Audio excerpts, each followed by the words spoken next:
For centuries, the skies above the United Kingdom have sparked the imagination of poets, scientists and dreamers alike. But amidst the beauty and mystery, there have been stories, accounts of strange lights, unexplained phenomena, and encounters that defy logic. We embark on a journey through eyewitness accounts, declassified government documents, and expert analysis.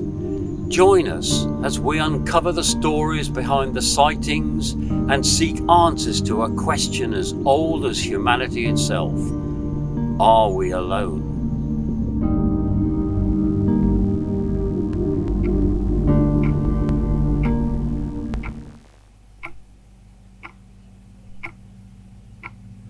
I worked for Daniel Engineering at Lasham. From about 1990 to 1992, I was in the upholstery bay, but as a sidebar, I went to work on the flight crew. We worked on big aircraft, VIP aircraft, mainly 737s, 727s, 707s, 757s, main aircraft that the runway could cater for. The biggest was a 707.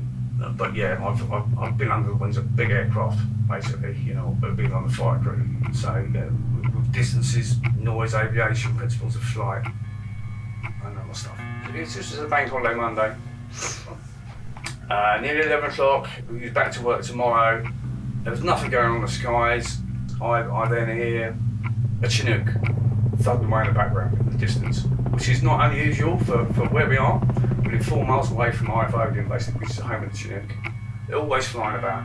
These guys, I mean, years ago, they've got in trouble with the yokels for flying too low in unsociable hours, but it's normal.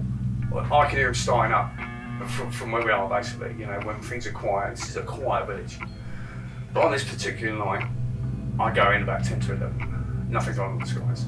And then I hear a Chinook thudding away in the background.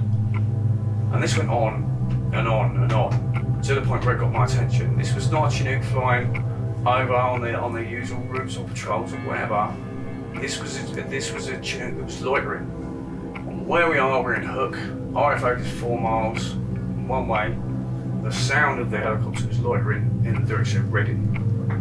So there's nowhere else for a Chinook to go. It's going to IFO. So me being a nosy helicopter nerd, I've gone outside because I know that if there's a Chinook thudding away in the direction of Reading, it's coming over. The vibration, the sound, they're an amazing bit of kit. I've always liked them. So it's got my attention, so I've gone outside. And the sound slowly started coming towards me. To the point where I'm looking for navigation lights. You know, most navigation lights are red, white, and green. So this is what I'm looking for. It's a clear night. And the sound's building up. To the point where it's that loud that I know, as soon as I think to myself, this thing should be on top of me right now. As soon as I think that to myself, one green light comes in. Shortly after, and followed by another green light. After I see the first green light, I thought, well, that must be the green nav light on it. As soon as it's followed by the second green light, I thought that's not normal. It's not normal at all.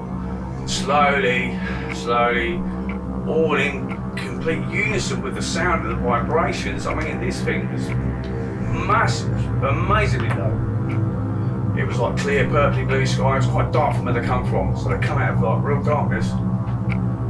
And the first green light turns out to be a massive black flat triangle craft, followed by another one. As soon as I see the back of these craft, they were just lit up like the Millennium Falcon. They was 10 foot above the houses. I mean, this is like 54 foot deck. They were lit up like the Millennium Falcon. There was 4 perfect rectangles from point to point across the black edges, and that's all I see. It's a green pointer light on the front, and this amazing purple, blue, mauve, pink, whatever.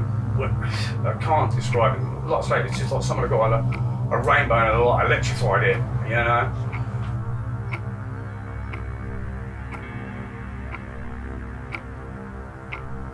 So I come outside, it's a clear night, and I'm hearing the Chinook, and it's got to that volume of noise and vibration that I'm thinking to myself, this thing needs to be on top of me by now.